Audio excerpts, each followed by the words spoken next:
যে প্রশাসন set up করে গেছিলেন Sheikh Hasina exactly same set up রয়ে গেছে, নট আ সিঙ্গেল চেঞ্জেস। হাসিনার দুর্নীতি বা ছেলে সজীব ওয়াজেদ জয় জোর গলায় বলেছিল পারলে তার পরিবারের দুর্নীতি প্রমাণ করে দেখাক। ঠিক তার দুদিনের মাথায় আগুন ধরল সচিবালয়ে। এদিকে এই সব ঘটনার জন্য আমেরিকা কেঁপে গিয়েছে বাংলাদেশের উপর।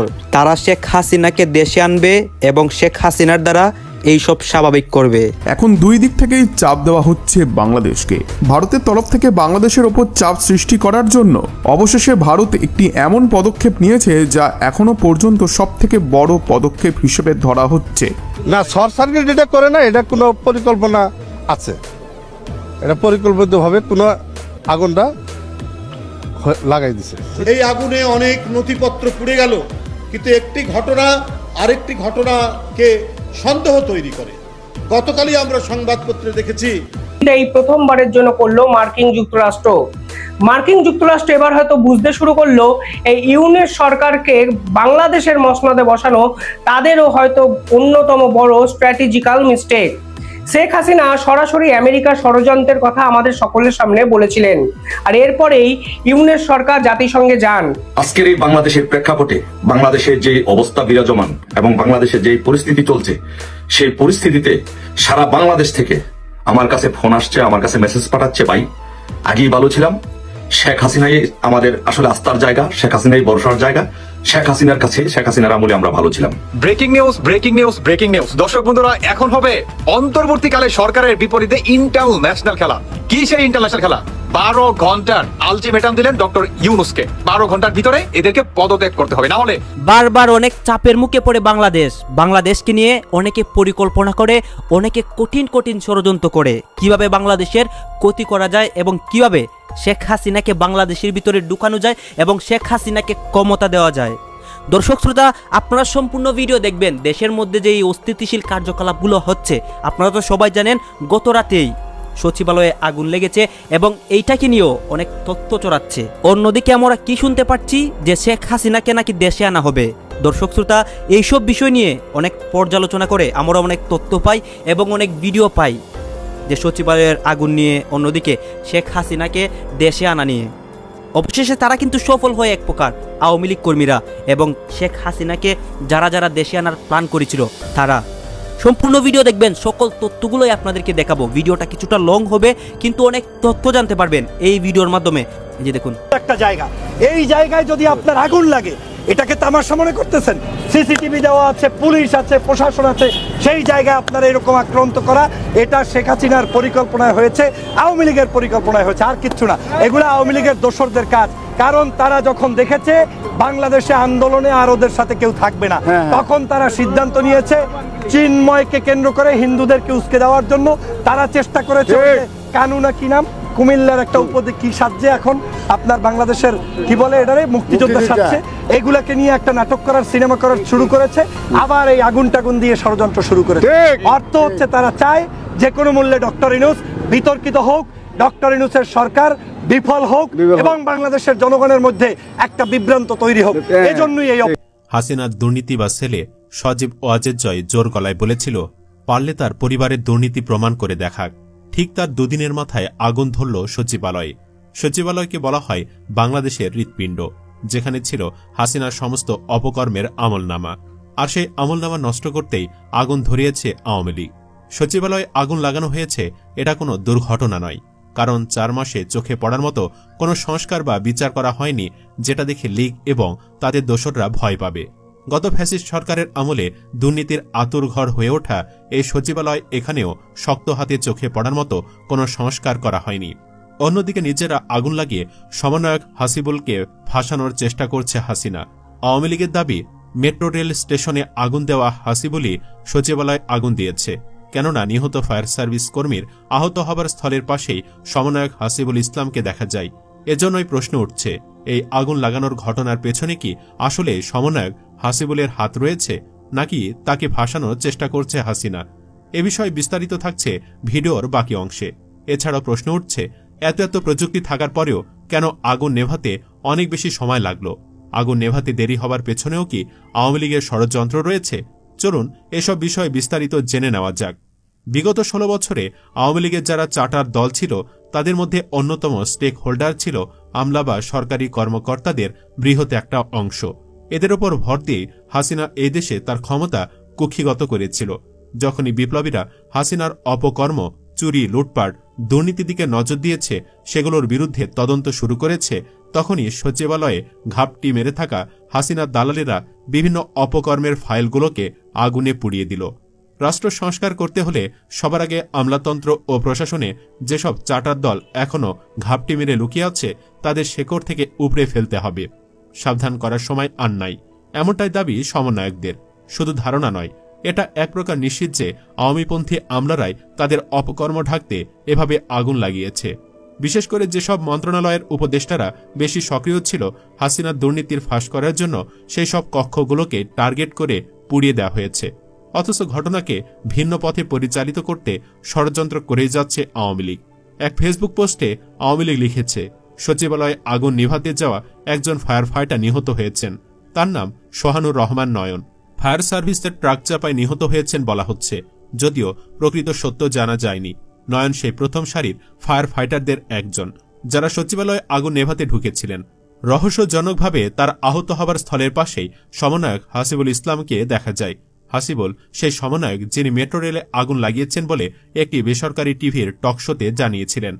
এত রাতে এই অগ্নি সন্ত্রাসীর সেখানে উপস্থিতি জনমনে গভীর সন্দেহের সৃষ্টি হয়েছে। সে সাথে সচিবালয়ের সিসি ফুটেজ সহ তদন্ত করে প্রকৃত সত্য উদ্ঘাটন করতে সহৃদয়বান সংবাদকর্মীদের প্রতি আহ্বান রইল। মানে পুরো ঘটনা ঘটিয়ে এখন অন্যদের ওপর দায় চাপাচ্ছে পতিত আওয়ামী লীগ। উল্লেখ্য, আগুন লাগা সচিবালয়ের 7 নম্বর ভবনে চলে গুরুত্বপূর্ণ কয়েকটি মন্ত্রণালয়ের কাজ। ছিল সরকারের গুরুত্বপূর্ণ নথিপত্র। সেগুলো নষ্ট করার জন্যই কি এই আগুনের ঘটনা? আর এতে পতিত সরকারের দোসরদের দিকে আঙ্গুল তুলেছেন অনেকেই। বুধবার রাত 1:52 সচিবালয়ের 7 নম্বর ভবনে আগুন ধরে। ফায়ার সার্ভিসের প্রায় 6 ঘণ্টার চেষ্টায় আজ সকালে সেই আগুন নিয়ন্ত্রণে আসে। আগুন লাগার ঘটনায় ভবনের 8 এবং 9 তলার সবচেয়ে বেশি ক্ষতিগ্রস্ত হয়েছে। এই তলাগুলোতে হাসিনার সব দুর্নীতি আর অপকর্মের গুরুত্বপূর্ণ নথিপত্র সংরক্ষিত ছিল। ভয়াবহ এই অগ্নিকাণ্ডে সরকারি গুরুত্বপূর্ণ সব নথিপত্র পুড়ে গেছে। বিশেষত অর্থ মন্ত্রণালয়, টেলিযোগাযোগ ও তথ্য প্রযুক্তি, স্থানীয় সরকার, পল্লী উন্নয়ন ও সমবায়, শ্রম ও কর্মসংস্থান, সড়ক পরিবহন ও সেতু মন্ত্রণালয় ও যুব ও ক্রীড়া মন্ত্রণালয়ের অফিস ছিল এই ভবনে। অনুমান করা হচ্ছে আগুনে অনেক নথি পুড়ে গেছে, যার ফলে প্রশাসনিক কাজকর্মে ব্যাঘাত ঘটতে পারে। কর্মকর্তা কর্মচারীরা প্রশ্ন তুলে বলছেন, সর্বোচ্চ নিরাপত্তার জায়গায় কিভাবে আগুন লাগলো? কেউ কেউ আগুন লাগার ঘটনাকে নাশকতা বলেও উল্লেখ করছেন। স্বরাষ্ট্র উপদেষ্টা জাহাঙ্গীর আলম চৌধুরী বলেছেন, সচিবালয় আগুনের ঘটনায় উচ্চ পর্যায়ে তদন্ত কমিটি গঠন করা হবে।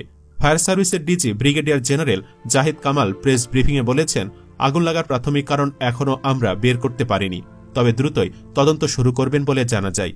সচিবালয়ের 7 নম্বর ভবনে আগুনের ঘটনায় নাশকতার সন্দেহ করছেন স্থানীয় সরকার, পল্লী উন্নয়ন ও সমবায় মন্ত্রণালয়ের উপদেষ্টা আসিফ মাহমুদ ভূঁইয়া। তিনি হুঁশিয়ারি করেছেন, এই ষড়যন্ত্রে যে বা যারা জড়িত তাদের বিন্দু পরিমাণ ছাড় দেওয়া হবে না। সকালে নিজের ফেসবুক অ্যাকাউন্টে একটি পোস্টে এই হুঁশিয়ারি দেন তিনি। আগুনের ঘটনায় গভীর উদ্বেগ প্রকাশ করে তরুণ উপদেষ্টা আসিফ মাহমুদ ফেসবুক পোস্টে লিখেন, বিগত সময়ে হওয়া অর্থলোপাট, দুর্নীতি নিয়ে আমরা কাজ করছিলাম। কয়েক হাজার কোটি টাকা লুটপাটের প্রমাণও পাওয়া গিয়েছিল।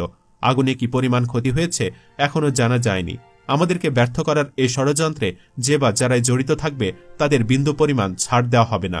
বিশ্লেষকরা পতিত আওয়ামী সরকারের দোষদের দিকেই আঙ্গুল তুলছেন। সরকারের বেশ কয়েকটি গুরুত্বপূর্ণ দপ্তরের ব্যাপক ক্ষয়ক্ষতি হয়েছে।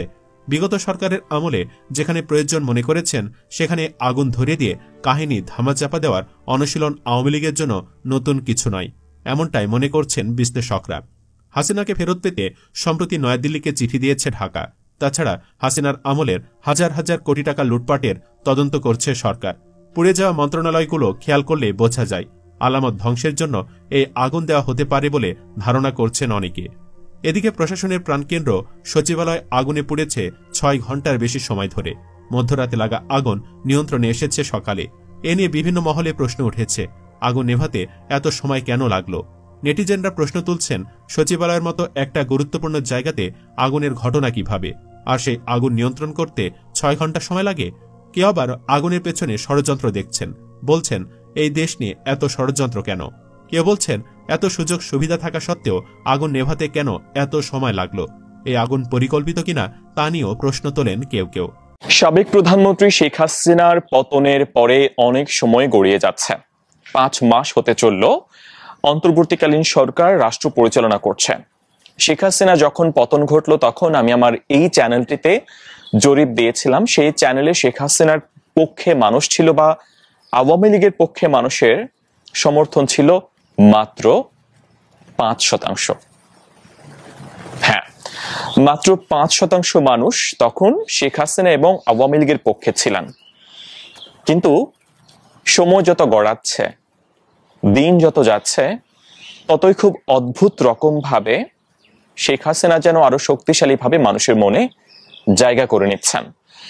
এখন আমার এই চ্যানেলটিতে হতে পারে যারা আওয়ামী লীগ সমর্থক তারাই সাবস্ক্রাইব করেছেন আমাকে, এবং তারাই জোরে সোরে শেখ হাসিনার পক্ষেই ভোট দিচ্ছেন। আমি 3 দিন আগে আমার এই চ্যানেলটির কমিউনিটিতে একটি জরিপ দিয়েছিলাম। প্রশ্ন ছিল, আগামীর বাংলাদেশে রাষ্ট্র ক্ষমতায় কাকে দেখতে চান? বেশি বেশি ভোট করুন, এটা ছিল প্রশ্ন।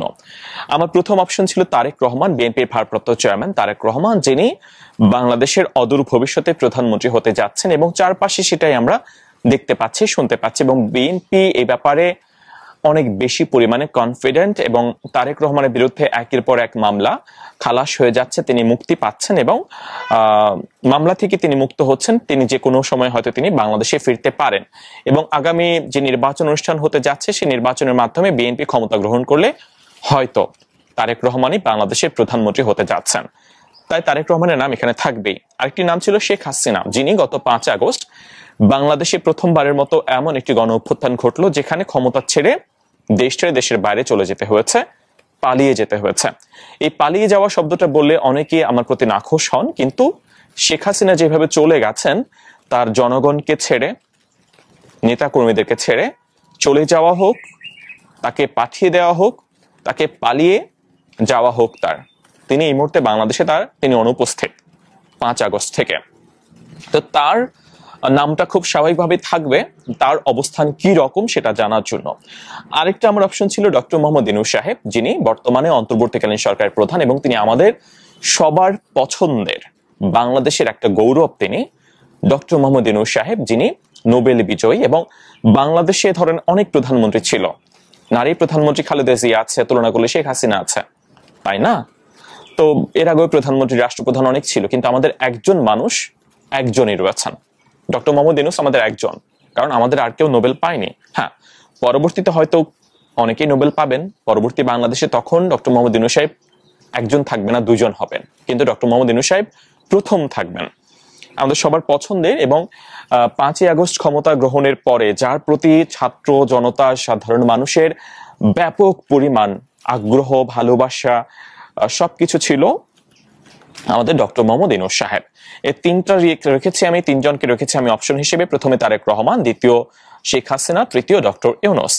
আমার এই জরিপটিতে অংশগ্রহণ করেছেন 61,000 মানুষ। এখন আপনারা যদি পিনাকি ভট্টাচার্য, ইলিয়াস হোসাইন সহ, শাহেদ আলম সহ যারা বড় বড় ইউটিউবাররা রয়েছেন, বা যারা অনেকদিন ধরেই যারা পলিটিক্যাল ভিডিও তারা আপলোড করে থাকেন, তাদের চ্যানেলের সঙ্গে আপনারা তুলনা করেন, তাহলে এই সংখ্যাটি নিতান্তই একেবারে অল্প। তবে একেবারেই আবার অল্প না। 61,000 মানুষের মতামতকে আপনি একেবারেই উপেক্ষা করতে পারবেন না একটি ইউটিউব চ্যানেলে, ঠিক আছে? তো 61,000 মানুষের মতামতে যেটা আমাকে বেশি আশ্চর্য করেছে, বরাবরের মতোই সবশেষ বেশ কয়েকটা জরিপে আমি অনেকটা একই রকম ভাবে আমি ফলাফল দেখতে পেয়েছি। এই ফলাফলটা হচ্ছে 61,000 মানুষের মধ্যে মাত্র 8% মানুষ বিএনপির ভারপ্রাপ্ত চেয়ারম্যান তারেক রহমানের প্রতি আস্থা রাখছেন, বা আগামী রাষ্ট্র ক্ষমতায় তারেক রহমানকে তারা ক্ষমতায় দেখতে চান। মাত্র 8% মানুষ, যেটা আমার কাছে খুবই অবাক লেগেছে। যে অবাক শুধু লেগেছে তা নয়, আবার আমি এর মধ্যে আবার কারণ খোঁজার চেষ্টা করছি। তার মানে কি যারা বিএনপি সাপোর্টার তারা কি অনলাইনে নেই? তাহলে তারা কোথায়? তারা কি ভিডিও দেখছেন না? কিন্তু আমি তো দেখি যে ইউটিউব সহ বিভিন্ন প্ল্যাটফর্মে, সোশ্যাল প্ল্যাটফর্মে আমি যখন কমেন্ট সেকশন দেখি, সেখানে তো আমি তাদের উপস্থিতি আমি খুব দেখতে পাই। এখন আমার মনে হচ্ছে যে এই চ্যানেলটিতে যারা শুধুমাত্র আওয়ামী লীগ সাপোর্টার তারা সাবস্ক্রাইব করেছেন, আমি ঠিক জানি না কেন। কিন্তু আমার আবার অবাক লাগে যখন ছাত্র জনতার গণ অভ্যুত্থান চলছিল, তখন আমি যে জরিপগুলো দিয়েছি সেখানে জরিপে আওয়ামী বিরোধীরা জয় জয়কার ছিল, মানে যারা আওয়ামী লীগের শোচনীয় পরাজয় ঘটতো সেটা একেবারেই টার্ন হয়ে ঠিক এই জায়গায় কিভাবে পৌঁছালো এটা আমার বোধগম্য নয়। ডক্টর মোহাম্মদ ইউনূস সাহেব, তার প্রতি মানুষের সমর্থন মাত্র 7%, মাত্র 7%। ডক্টর মোহাম্মদ ইউনূস সাহেবের প্রতি মানুষের সমর্থন অনেক বেশি পরিমাণে ছিল, কিন্তু সেটা কমে কি করে মাত্র 7% এলো এটা আমার বোধগম্য নয়। এটার আমি পরে কারণ খোঁজার চেষ্টা করছি বা আমি ভাবছি যে এটা কি একটা ব্যাপার হতে পারে, যারাই ক্ষমতায় আসুক না কেন, ধরেন যতই জনপ্রিয়তা নিয়ে কেউ ক্ষমতায় আসুক, ক্ষমতায় এলে কিছুদিন মানুষ তাদেরকে ভালো চোখে দেখে, সহানুভূতিশীল থাকে, সরকার যা বলে তা বোঝার চেষ্টা করে, তাদের পক্ষে থাকার চেষ্টা করে, কিন্তু দিন গড়াতে থাকলে তাদের পক্ষে মানুষের ভাবনা কমে যায়, সাপোর্ট ধীরে ধীরে কমতে থাকে। এখন সাধারণ মানুষ বা সাধারণ ছাত্র জনতা যারা গণ অভ্যুত্থানে অংশগ্রহণ করেছিল বা যারা সক্রিয় একেবারে, তারা ডক্টর মোহাম্মদ ইউনূস সাহেবের প্রতি তারা এখনো একই রকম মনোভাব তারা পোষণ করেন, যারা সক্রিয়ভাবে অংশগ্রহণ করেছেন। আর যারা ধরেন দেখে অংশগ্রহণ করেছেন, খুব বেশি ভেবে চিন্তে অংশগ্রহণ করেননি, ওই মোমেন্টটা আমি মনে হচ্ছিল যে শেখ হাসিনা খুব বড় অন্যায় করে ফেলছেন, তার এই ভাবনা ভেবে যারা গণ অভ্যুত্থানে অংশগ্রহণ করেছেন তারা হয়তো বা অনেকেই এখন সমর্থন প্রত্যাহার করে ফেলছেন ডক্টর মোহাম্মদ ইউনূস সাহেবের প্রতি। এটা হতে পারে যে অভ্যুত্থান পরবর্তী বাংলাদেশটা ঠিক যেরকম ভাবে ন্যায়ভিত্তিক একটা বাংলাদেশ হওয়ার কথা ছিল, স্বপ্ন দেখেছি, রাষ্ট্র সংস্কার নতুন বাংলাদেশ হওয়ার কথা ভেবেছি, ঠিক ওইরকম ভাবে হয়তো বা হচ্ছে না, বা তাদের মনোভাব পুরোপুরিভাবে পূরণ হচ্ছে না বলেই মানুষ কি তাহলে সমর্থন প্রত্যাহার করে নিচ্ছে, এরকম একটা ভাবনা আমার মনের মধ্যে তৈরি হয়েছে বা হচ্ছে। এবং এখানে ধরেন মুক্তিযুদ্ধ বা মুক্তিযোদ্ধাদের প্রতি অবমাননা যেভাবে জুতার মালা গলায় পরানো হচ্ছে ডক্টর মোহাম্মদ ইউনূস সাহেবের শাসন আমলে, বা ধরেন এবারে বিজয় দিবসটা আমি জানি না ঠিক আপনারা কিরকম ভাবে উদযাপন করেছেন, কিন্তু বিজয় দিবসে ধরেন যে মার্চের ব্যাপারগুলো হয়, তোপধ্বনি হয়, সেগুলো মনে হয় অনেকে মিস করেছেন। তারপর ধরেন 15ই আগস্ট, এখন শেখ মুজিবুর রহমান বা বঙ্গবন্ধু শেখ মুজিবুর রহমান তার হত্যাকাণ্ডটা নিশ্চিতভাবেই হৃদয় বিদারক একটি ঘটনা।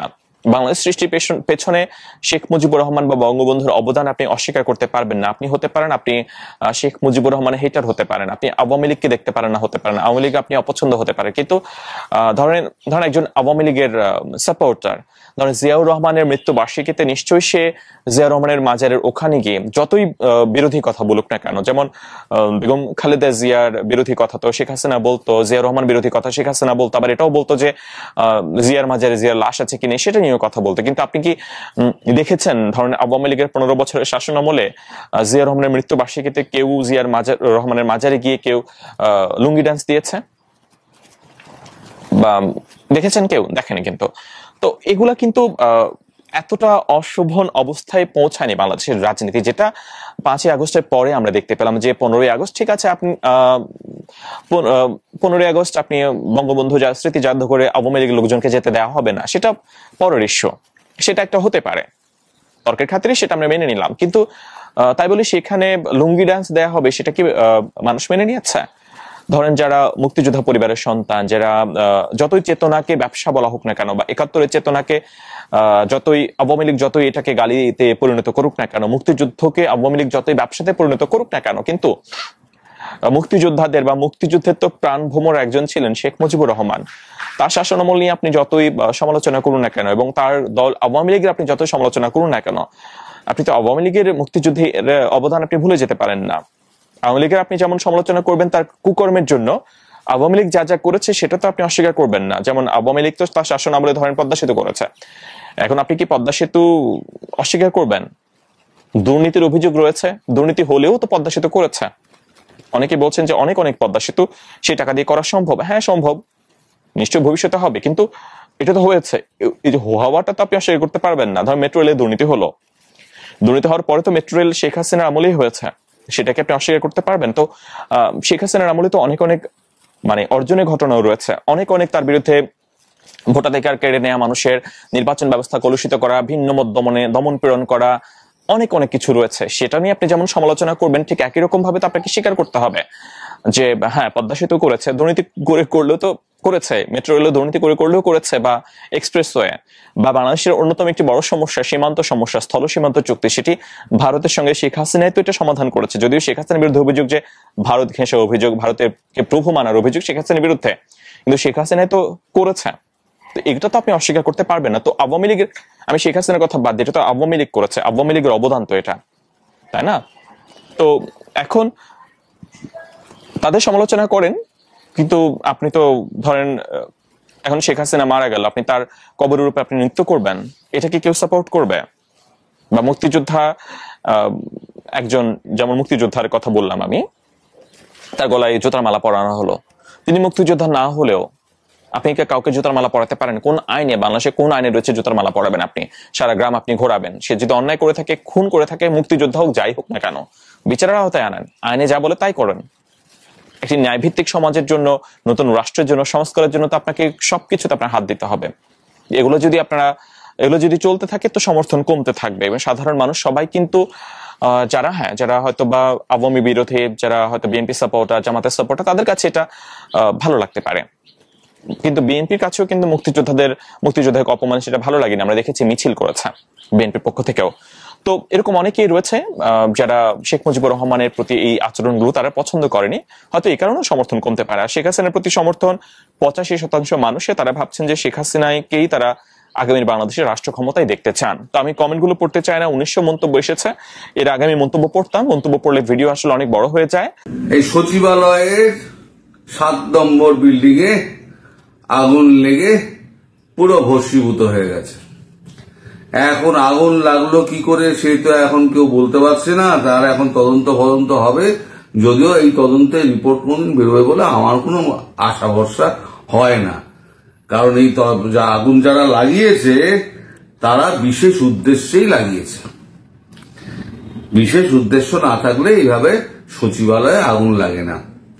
এখন ফার্স্ট পোস্ট খবরটা করেছে, লিখেছে বাংলাদেশের সচিবালয়ে আগুন দুর্ঘটনা নাকি নাশকতা, ইউনিট সরকার বলছে ...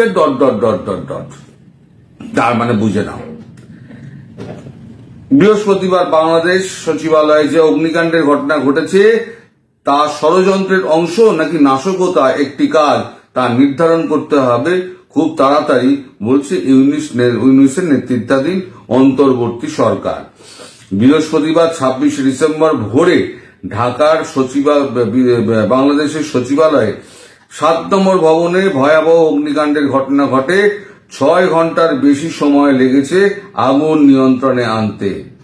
ফায়ার সার্ভিসকে 1:52 অবহিত করা হয়েছিল, তারা 1:54 কাজ শুরু করেছিল। সকাল 8:05 আগুন পুরোপুরি নিয়ন্ত্রণে আনা হয়।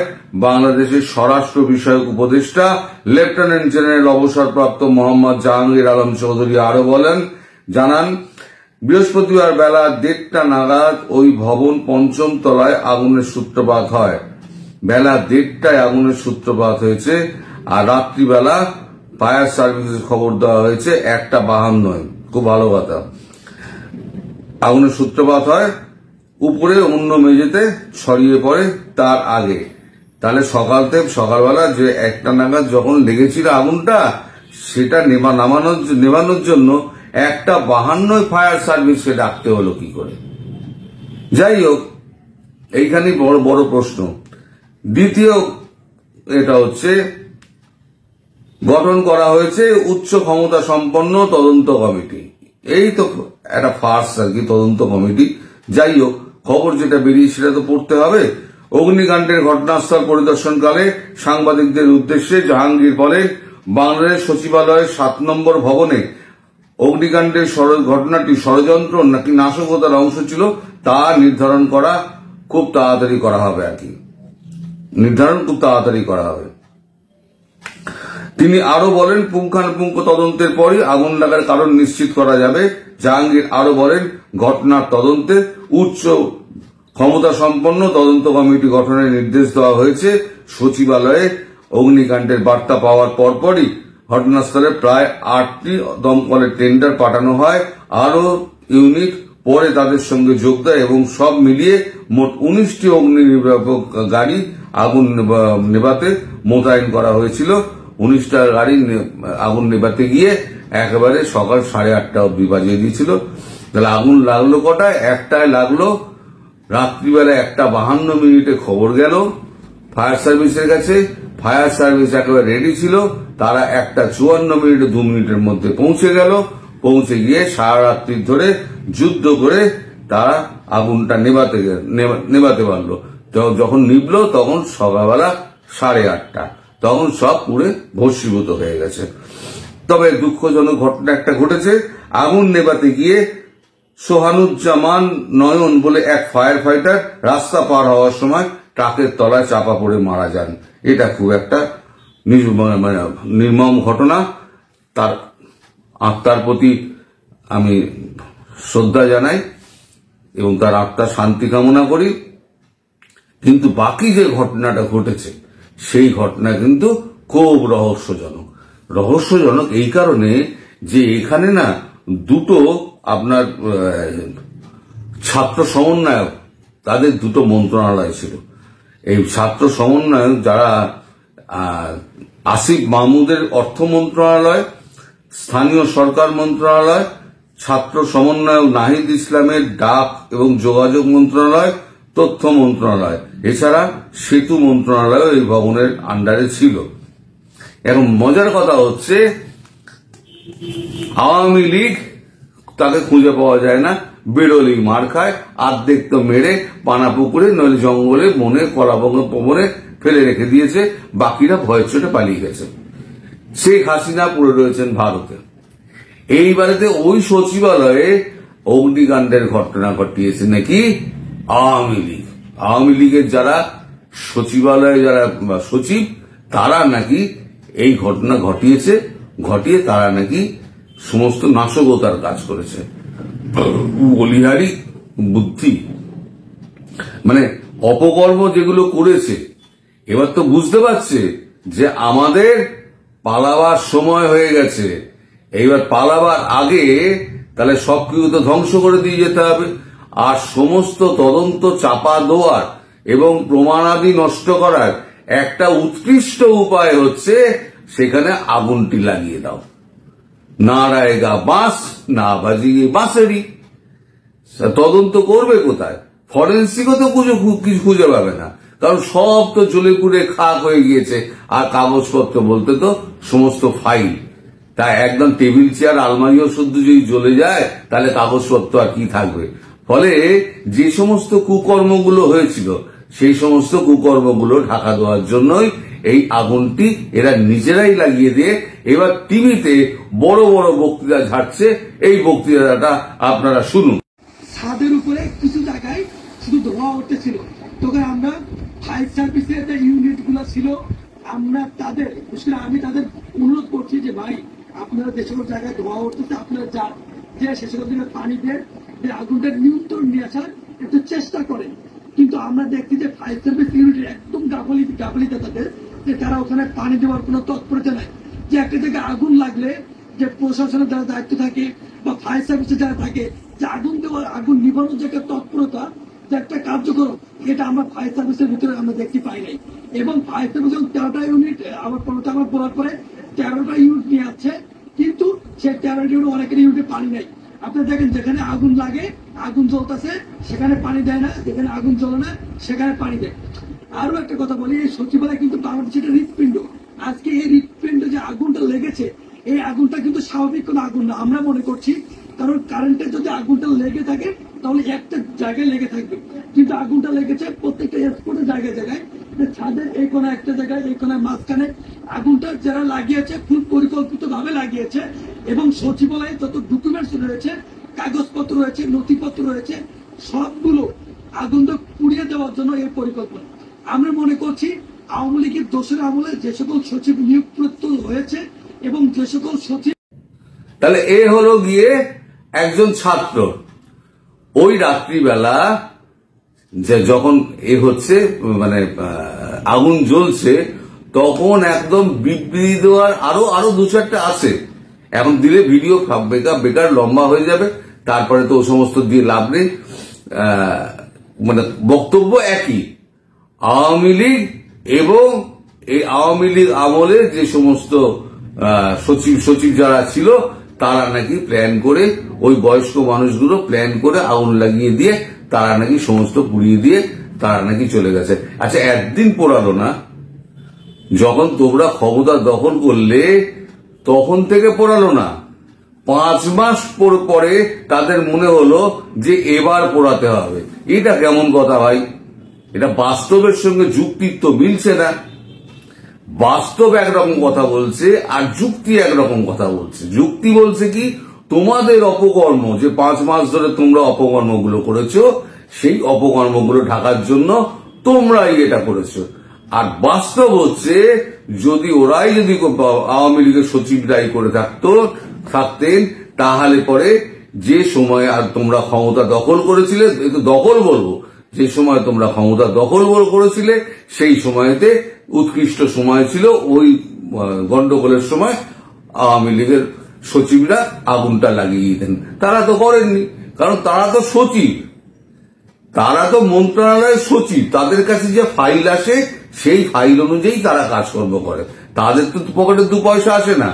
2 পয়সা আসে কাদের পকেটে? যারা মন্ত্রী, যারা মানে এমপি, তাদের কাছেই তো আসে। আর আপনারা তো হচ্ছেন সমন্বয়ক আর উপদেষ্টা। বাপ রে বাপ, আপনাদের দাপটে সারা বাংলাদেশ কাঁপছে, আপনাদের হাত ধরি তো সব। এই বন্যার ত্রাণ থেকে শুরু হয়েছিল মালকড়ি কামানো, এখন মানে লুটে পুটে খাচ্ছে। সেটা হচ্ছে যত বাজার সিন্ডিকেট, সেখান থেকে শুরু করে এই যে যত কন্ট্রাক্ট হচ্ছে আর আপনার যত চালান হচ্ছে, সেই সমস্ত জায়গা থেকে প্রচুর মাল লুটেছেন আপনারা। সেই মাল লোটার পর এবার যে ফারাকটা যেটা দেখা যাচ্ছে, সেই ফারাকটাই কিন্তু গাইজ আপনারা তো দেখলেন এখানে কি কথা হচ্ছে। অনেকে কিন্তু আলোচনা করতেছে, অনেকে সমালোচনা করতেছে এই আগুনের বিষয়টাকে কেন্দ্র করে। বিশেষ করে এটা নিয়েই কিন্তু আলোচনা সমালোচনা হয়। অন্যদিকে শেখ হাসিনাকে দেশে আনা নিয়ে শেখ হাসিনার যারা কর্মীরা রয়েছে বা শেখ হাসিনাকে যারা সাপোর্ট করে, তারা কিন্তু চায় শেখ হাসিনা দেশে আসুক। অন্যদিকে শেখ হাসিনাকে কিন্তু অনেকে গোপনে সাপোর্টও দেয়। আপনারা তো সবাই জানেন যে ভারত কিন্তু বাংলাদেশকে একটা হুমকি দিয়েছিল, বাংলাদেশ এবং ভারতের মধ্যে একটা ঝামেলা চলছে। এইটা কি কারণে হচ্ছে? সবাই বলতেছে যে শেখ হাসিনাকে তারা চায় দেশে আসুক, এবং শেখ হাসিনা যদি বাংলাদেশে এসে ক্ষমতায় বসে, তাহলে কিন্তু ভারত বাংলাদেশকে ব্যবহার করতে পারে এবং বাংলাদেশকে ব্যবহার করে তাদের ফায়দাগুলা লুটে নিতে পারে। দর্শক শ্রোতা, এতক্ষণ আপনাদেরকে যা কিছু দেখিয়েছি সবকিছু কিন্তু আমরা সোশ্যাল মিডিয়া থেকে সংগ্রহ করেছি। এইখানে আমাদের নিজস্ব কোনো মন্তব্য নেই। এইসব দেখে আপনাদের কি মনে হচ্ছে এবং আপনাদের মন্তব্য কি, এটি কিন্তু আপনারা অবশ্যই কমেন্ট বক্সে লিখে যাবেন। এবং আপনাদের কাছে আমার একটা রিকোয়েস্ট থাকবে, আমার চ্যানেলটি সাবস্ক্রাইব করবেন এবং পাশে থাকা বেল আইকনটি অবশ্যই বাজিয়ে যাবেন, যাতে করে নেক্সট ভিডিওটা সবার আগে আপনাদের কাছে পৌঁছায়। ধন্যবাদ।